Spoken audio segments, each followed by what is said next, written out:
네, 오늘도 저희 연합인표에서 선임기자, 선재규 선임기자 자리하셨습니다. 안녕하십니까? 안녕하세요. 네. 자, 최근에 보면은요, 러시아와 우크라이나 전쟁, 이게 어떤 상황인가 저희가 좀 많이 궁금해집니다. 최근에 이제 투표를, 이제 러시아가 점령 지역을 투표를 해가지고 자기네들이 뭐 공식적으로 합병하겠다, 이 얘기를 했고, 최근 나오는 뉴스들 보면 근데 우크라이나가 굉장히 이제 공세를 확대하고 있어서 점령지를 또 상당히 수복을 하고 있다, 빠른 속도로 수복하고 있다, 이런 얘기들도 나오는데요. 미국 같은 경우에 이제 지금 이렇게 되면 이제 또 미국 같은 경우에 이제 우크라이나를 지원해주던 미국이 이제 또 이제 다음에는 또 어떤 이제 또 스텝으로 나올까 이런 생각을 하다 보면 또 이제 대만 얘기로 또 저희가 또 자연히 넘어갈 수 있게 되거든요.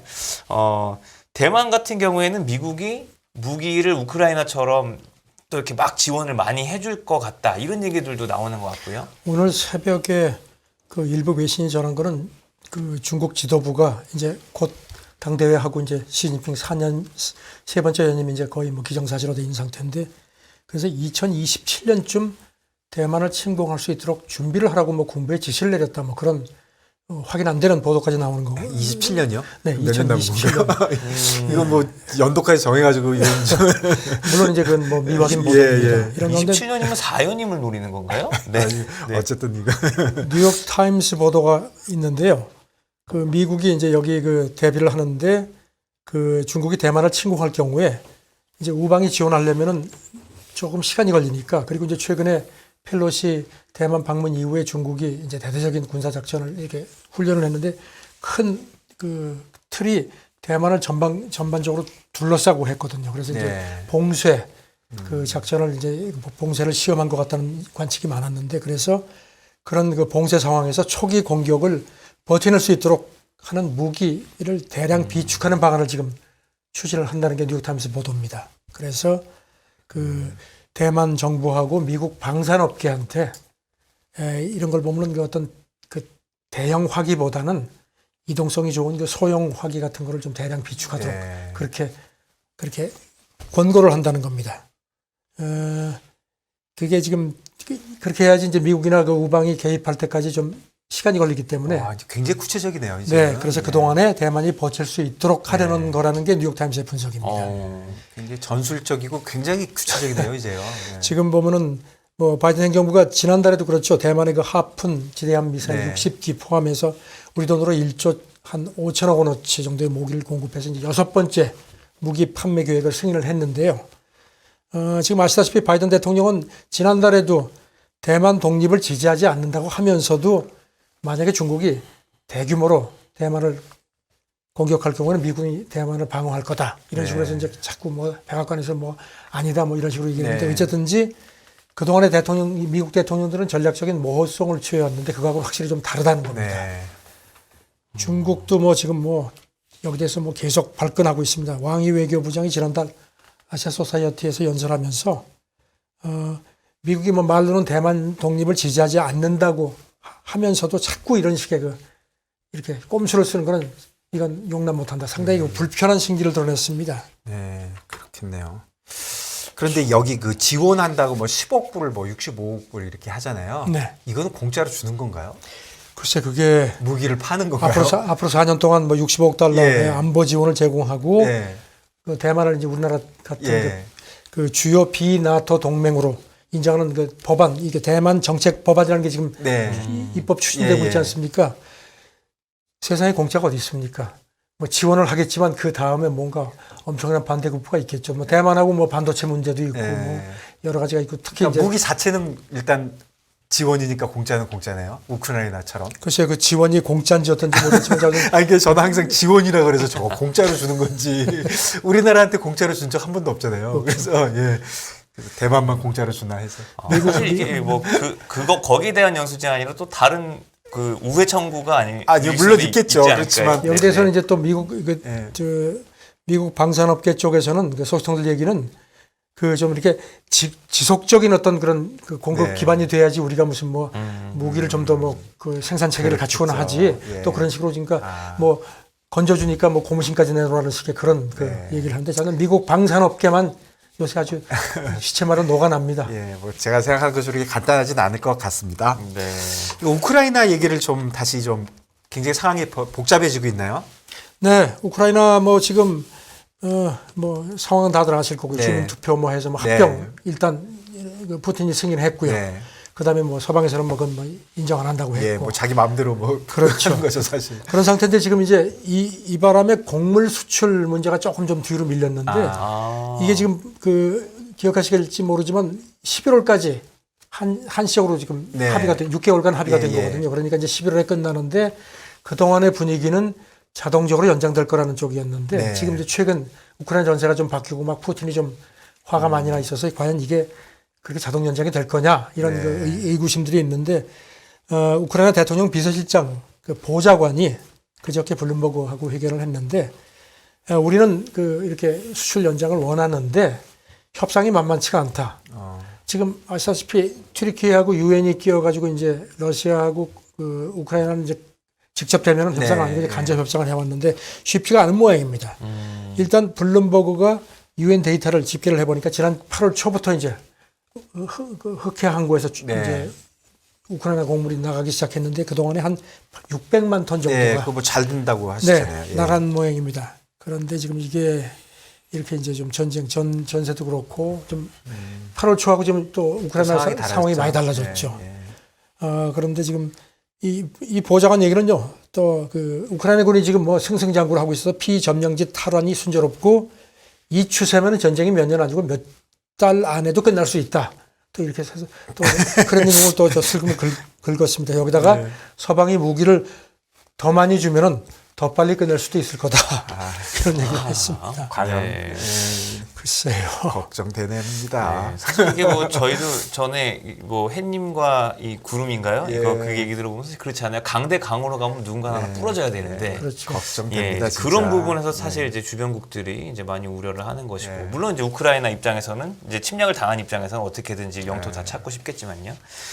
그런 부분이 있는 것 같고요. 근데 그 지금 미국 내에서 여론 같은 것도 네. 저도 궁금했는데 예. 마침 이런 조사가 나왔습니다. 네. 로이터가 입소스하고 가장 최근에 지난 4일부터 5일까지 이제 조사를 해가지고 어제 결과를 공개를 했는데요. 의외로 미국 사람들이 상당 비율이 그 핵 위협이 있지만 우크라이나를 계속 지원하는 게 좋겠다는 응답을 한 걸로 나타났습니다. 예. 73%가 그런 응답을 했는데요. 이것도 조금 더 좀 주목이 되는 게 정당별로도 좀 차이가 있습니다. 민주당 지지층은 81%로 지지율이 더 높고요. 공화당은 66%로 좀 떨어지고. 제가 예. 전에도 그런 말씀 드렸는데 미국에서 큰 전쟁은 민주당 시절 때 많이 일어났다 하는데 그런 맥락이 아닌가도 네. 싶고요. 저는 좀 헷갈리네요. 민주당이 높고 공화당이 낮은 게 보통 상식에 부합하는 건지 반대가 맞는 건지. 공화당은 좀 이렇게 경제에 더 관심이 많으니까. 그러니까. 트럼프도 그렇고 트럼프가 전에 그런 얘기를 했죠. 예. 내가 대통령이었으면 우크라이나 전쟁 이렇게 오래 안 간다. 그러니까 좌우 뭐 이런 이념으로 보기보다는 경제적 쪽으로 경제 보면 이제 머니 게임으로 보는 그런 그렇게 것 보니까 같습니다. 그게 또 이해가 되네요. 그다음에 무기를 더 계속 줘야 된다는 비율도 지난 8월 조사 때는 51%로 네. 나타났는데 이번에는 66% 계속 주라는 겁니다. 반면에 이제 핵전쟁 우려는 커졌습니다. 핵전쟁 우려는 58%. 그다음에 장거리 무기 줘가지고 본토까지 공격하도록 하지는 말아야 된다는 비율도 꽤 높게 나왔고요. 네. 반면에 이제 또 주목되는 게요. 지금 이번 상황에 미국이 간섭할 필요가 없다는 응답률이 지난 8월에는 40%가 나왔는데 이번에는 35% 오히려 줄었습니다. 간섭해야 된다. 간섭해야 된다는 겁니다. 지금 아시다시피 지금 우크라이나 전쟁 시작되고 나서 지금 미국이 그동안에 준 지원만 해도 우리 돈으로 23조 4천억 원 그리고 지난 4월에도 한 9천억 원 정도 우리 돈으로 무기를 더 주겠다고 했거든요. 지금 뭐 대만도 그렇고 뭐 우크라이나도 그렇고 지금 뭐 미국이 계속 무기를 갖다 쏟아부으려는 그런 움직임입니다. 네. 예. 뭐 사실 국민들 입장에선 이 우크라이나 러시아 전쟁 때문에 겪고 있는 여러 가지 경제적인 어려움이 한두 가지가 아니니까요. 네. 예, 사실 참 어떻게든지 나라가 나설 수 있다면 나서서 전쟁을 좀 어떻게 끝내줬으면 좋겠다라는 이런 심리가 아닐까 이런 생각도 들긴 하고요. 네. 네. 과연 근데 이제 끝날지는 모르겠지만요. 네. 미국이 막 이렇게 뭐 여론이 막 부딪히고 하다가도 전쟁이 나면은 똘똘 뭉친다는 얘기들 저는 몇 사람들이 했는데 예, 좀 그렇네요. 예, 좀 예, 그런 분위기 예, 아닌가 예, 싶습니다. 네.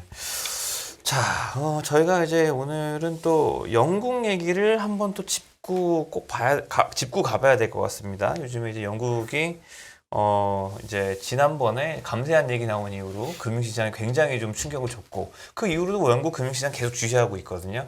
참 영국이 금융으로서는 참 굉장히 금융 선진국이고 네. 상당히 그 세계 금융시장에서 차지하는 비중도 굉장한데 이렇게 휘청거리는 모습을 계속 보여주고 있습니다. 영국뿐만 아니라 뭐 유럽 전반이 네, 지금 그런데요. 그렇죠. 영국 같은 경우는 뭐 정말 그야말로 갈수록 더 휘청거리는 것 같습니다. 블룸버그가 오늘 새벽에 그 회계 컨설팅사 이블린 파트너스가 이제 영국 기업 500개 정도를 CEO를 대상으로 조사를 네. 가장 최근에 조사를 해서 그 결과를 공개를 했는데요. CEO 20% 이상이 침체에서 살아남을 자신이 없다. 그리고 좀 더 구체적으로 50%가 넘는 CEO는 앞으로 몇 달 안에 도산할 가능성이 있다고 봐야 할 것 같다고 했고 한 15%는 매우 그럴 위험이 높다. 이렇게 얘기를 했습니다. 뭐 네. 아시겠지만 인플레하고 차입 부담도 네. 그렇고 그다음에 파운드 약세 같은 게 네. 이제 원인으로 지적이 됐고요. 그렇네요. 근데 뭐 영국뿐 아니라 독일도 나빠 보이고 네. 그러네요. 지금 뭐 영국 국영 영국 전력이 지금 이제 본토에서 전기를 좀 더 들여오고 그다음에 이제 화력 발전에 필요한 그 천연가스를 도입하려고 하는데 쉽지가 않다. 그러면서 잘못하면 올 겨울에 영국의 가정하고 기업들이 하루 한 3시간 정도 절전이 불가피할 것 같다. 근데 지금 오늘 새벽 그 로이터 보도를 보니까요. 이거는 뭐 영국뿐만 아니고 유럽도 독일 같은 데도 그렇고 뭐 최악의 경우에 그 시간 단정 같은 거를 뭐 예상을 하는 모양입니다. 생각보다 엄청 심각한가 봐요. 예. 예, 저 우리나라에서 이런 일이 있으면 아우. 어떻겠어요. 근데 3시간을 매일 뭐 3시간씩 만약에 전기를 끊어야 된다 그러면 어휴. 유럽 이 선진국이 다 네. 이렇게 글쎄 말입니다. 독일도 뭐 만만치가 않습니다. 독일 같은 경우에 지난 4월에 올해 성장 전망치를 2.2%에서 1.4%를 크게 낮췄죠. 네. 그리고 내년에는 그래도 한 2.3% 성장이 가능할 것 같다 그랬는데 로이터가 어젯밤에 그 인용한 걸 보면요. 독일 경제부가 지금 이제 새로운 전망치, 성장 네. 전망치를 지금 만들고 있는 이제 마지막 손질 네. 작업을 하는데 내년에 0.4% 위축, 그러니까 마이너스 성장을 네. 예상한다는 겁니다. 지금 여기 대해서 독일 경제부 대변인은 아직까지 뭐 확정되지 않았는데 다음 주에 발표하겠다고 하는데 독일이 마이너스 성장을 한다. 이건 참 상당히. 예, 근데 지금 상징적인 그럴 것 것 같아요. 같죠. 미국이 마이너스는 안 되니까. 네. 네. 저기 미국보다 더 나쁜 유럽 쪽에서 마이너스 나는 거는 독일이 뭐 유럽에서는 제일 글쎄 강국이지만 말입니다. 아이가 뭐 심각합니다. 네. 그 IMF가 이제 다음 주에 이제 연차 총회를 하죠. 네. 그 가을 총회를 하는데 그 앞서서 그 게오르기 베아 총재가 어제 미국 조지타운 대학에서 연설을 했는데요. 아주 또 굉장히 그 좀 경고를 했습니다. 글로벌 정책 당국들이 이런 표현을 썼습니다. 위험한 뉴 노멀. 네. 예, 피하기 위해서 힘을 합쳐야 되겠다. 그런 얘기를 하면서 지금 심각한 인플레 때문에 글로벌 경제에 대두된 그 즉각적인 도전들이 너무 많다. 그걸 극복하려면 고통을 뭐 수반할 수밖에 없다. 그러면서도 중앙은행들이 인플레 통제에 너무 강하게 나가면은 그 침체가 장기화될 수 있는 거를 잊지 네. 말아달라고 그렇게 당부를 이분이 했습니다. 엊그저께도 이런 얘기 네. 하셨죠. 그렇죠. 지금 또 네. 하신 거죠. 그러니까 거듭 같은 했죠. 뉴스가 네. 아니라. 예. 그리고 이제 뭐 아시다시피 뭐 이미 IMF도 올해 성장 전망치를 뭐 이미 네. 한 두 차례인가 낮췄죠. 네. 근데 또 낮춰야 될 것 같다. 지금 현재 내년 성장 전망치를 2.9%로 봤는데 이거를 더 낮출 것 같다. 다음 주에 발표를 한다고 합니다. 네. 뭐 관련돼서 사실은 이제 각국 중앙은행들이 뭐 외환 시장에도 개입 많이 하고 해가지고 외환 보이고 많이 줄었겠네 지금 그렇게 예상하고 있었는데 그 관련된 뉴스가 나왔네요. 네, 블룸버그가 자기네 집계 같은 네. 걸 인용을 해서 이제 근반으로 해서 이제 보도를 했는데요. 네. 전 세계 중앙은행들이 갖고 있는 외환이 올해 들어서 네. 집계가 이제 2003년부터 이제 이런 집계를 네. 했는데 블룸버그가 가장 빠른 속도로 줄었다. 네. 그래가지고선 올 들어서 약 1조 달러 그건 한 8% 줄어들어가지고 전체 가지고 있는 보유 외환 규모가 12조 달러 정도다. 그러면서 이제 문제는 속도가 지난 2008년 금융 위기 이후에 가장 빠르다는 겁니다. 그러면서 뭐 이거는 뭐 신흥국뿐만 아니라 뭐 일본도 그렇고 일본도 최근에 그 1984년 이후에 처음으로 개입하고 시장에 그랬으니까. 개입하면서 그때 한 200억 달러 정도를 쓴 모양입니다. 근데 이런 거는 좀 있는 것 같아요. 이게 이제 12조 달러에서 1조 달러가 줄었잖아요. 그러니까 1조 달러가 개입이 나와서 막 이런 것도 있지만 한편에 왜 외환보유고가 달러도 있고 다른 것도 좀 있을 거 아니에요. 그것도 얘기를 했어요. 예, 달러로 다 환산하니까 얘네들이 작아져서 조금 작아지는 그런 건 있습니다. 예, 그 부분도 해가지고 달러 가치가 엄청나게 뛰는 바람에 예. 그래서 그 줄어든 그런 비중도 굉장히 크다. 뭐 그 비중 정확하게 얼마 대 얼마인지는 잘 모르겠지만 인도 중앙은행 같은 경우는 올 들어서 한 960억 달러 감소했는데 그 중에서 근 20%가 달러 가치 때문에 그렇다. 그렇죠. 달러를 안 갖고 있는 은행 저기 나라들이 더 심하겠죠. 네. 그리고 이제 뭐 여기 대해서 이제 월가 쪽 얘기는 이렇게 빨리 줄어들어서 걱정이다. 물론 아직까지 그 절대 규모 자체가 그렇게 무슨 뭐 예전에 비해서는 그렇게 걱정스럽진 않지만 탄광 속에 카나리아 같다. 금이 가기 시작했고 속도가 더 빨라질 것 같다는 그런 걱정을 했고요. 실탄이 아직 있다고는 하는데 그리고 이제 특히 파키스탄 같은 경우가 아주 그냥 대표적인 그 위험 사례로 언급이 됐습니다. 올해 들어서 요 집계가 나올 때까지 42%가 줄어가지고 이제 3개월 42%요? 3개월치 수입분 140억 달러밖에 안 된다고 했는데 오늘 새벽에 로이터가 다시 최신 집계를 한 걸 보니까요. 파키스탄 중앙은행 집계가 그 사이에 또 더 많이 빠져가지고 한 79억 달러밖에 안 남았다는 겁니다. 그러니까 파키스탄 경제가 지금 뭐 그동안에 다 무너졌다고 얘기를 했는데 참 이게 그러게요. 이게 사실 우리 파키스탄도 그렇지만 우리나라도 이 외환 보유고 얘기 나오면은 저희는 이제 아픈 기억이 있기 때문에 네. 계속 이게 지금 괜찮나 안 괜찮나 노심초사하시는 분들이 많거든요. 블룸버그가 그 한국은행 그 어제 발표 인용해서 전했는데 뭐 4,168억 달러로 돼 있네요. 그래가지고 올해 들어서 한 197억 달러가 줄었다는 거. 그래서 5% 정도 줄은 거네. 이것도 2008년 후에 가장 크다. 그 뭐 여기 대해서 뭐 절대 규모가 아직 걱정할 수준은 아니지만 계속 줄어들 것 같다 이런 얘기를 합니다. 근데 제가 기억이 잘 안 나긴 하는데 우리 IMF 때요. 그때 전 세계 그 외환 보유고가 지금 12조에서 11조로 됐다 그랬잖아요. 네. 그때 2조 달러인가 3조 달러밖에 안 돼요. 그러니까 그랬었습니다. 그때에 비하면 굉장히 높고 뭐 우리나라는 뭐 비교도 안 되게 많은 거잖아요. 그러니까 5% 줄은 거는 사실 그렇게 크게 줄은 거는 아니다. 네. 저는 지금 블룸버그 집계를 보니까 그 올해 들어서 원화가 엔화 다음으로 실적이 가장 나쁜 아시아 통화로 되어 있네요. 네, 그러니까 그렇습니다. 달러에 대비해서 한 16% 정도 네. 떨어졌다고 하네요. 주식도 제일 많이 빠지고. 그렇죠. 네. 아이고, 참. 그렇습니다. 네. 다음 소식 한번 보겠습니다. 최근에 안 그래도 이제 달러와 강세와 뭐 여러 가지 이제 문제가 있다 보니까 그 이제 특히 러시아 같은 경우에는 이제 스위프트에서 퇴출되고 그 달러 이제 거래 같은 거 이제 못 하게 됐잖아요. 근데 그러면서 저희가 뭐 전에도 그런 얘기 했었었죠. 그 달러가 이렇게 좀 빈 공간을 만드는 데를 위안화가 이제 네. 기축통화의 지위를 노리고 네. 치고 들어가고 있다 네. 이런 얘기들 많이 했었는데 역시 이제 위안화가 러시아에서는 이제 굉장히 비중이 많이 늘어나서 러시아에서는 처음으로 달러를 제치고 거래 1위의 통화가 되었다. 뭐 이런 뉴스가 있네요. 거래하고 거래 건수가 지난 3일 기준으로 해서 네네. 달러를 처음으로 제쳤다는 겁니다. 그리고 네. 그 다음 날도 마찬가지라고 하는데 이제 중국 매체들이 집중 보도를 했습니다. 거 봐. 우리 쫓아냈는데 그래 우리도 다 이렇게 살 길이 있어 하는 겁니다. 네. 지금 뭐 액수를 뭐 구체적으로 말씀드릴 것 같지는 않고 자주 말씀한 예. 대로 그 거래하고 거래 그 건수 그래서 다 제쳤다는 근데 겁니다. 어느 정도 예상됐죠. 네, 왜냐면 예상된 달러 거죠. 예. 못하게 했으니까. 그렇죠. 뭐 위안화밖에 없으니까. 네. 그래서 지금 이제 뭐 다 이게 수입돼서 쫓겨나니까 이제 그 예. 다른 대안으로 이렇게 된 거고 그 전쟁 전까지만 해도 뭐 그런 전혀 그런 계기가 없었는데 이제 상황이 달라졌다. 그리고 뭐 또 이제 중국 언론들 얘기는 또 그 올 들어서 지난 8월까지 그 러시아하고 중국 교역액도 1,180억 달러 정도 한 해 전보다 2%가량 늘어났다. 네. 그러니까 뭐 니들이 우리 쫓아냈다고 하는데 우리 버틸 수 있다. 네, 중국이 그 위안화 그 국제화 그거 하기 위해서 이제 엄청 노력하거든요. 근데 잘 안 되거든요. 근데 요번에 아주 이제 좋은 자기가 기회를 잘 줬네요. 됐다 네. 이렇게 얘기하는데 그게 잘해서 그런 게 아니라 그러니까요. 예, 쫓겨나서 그렇게 된 것 같다. 러시아 기업하고 은행들이 뭐 많이 쓰긴 쓰는데 이게 그렇게 쓰고 싶어 쓰는 게 아니죠. 그렇죠. 그러니까 네, 알겠습니다. 그렇습니다. 예. 네, 오늘 저희가 시간 관계상 오늘은 여기까지 국제뉴스 들어보도록 하겠습니다. 오늘도 좋은 소식 전해주셔서 감사합니다. 감사합니다. 네, 감사합니다.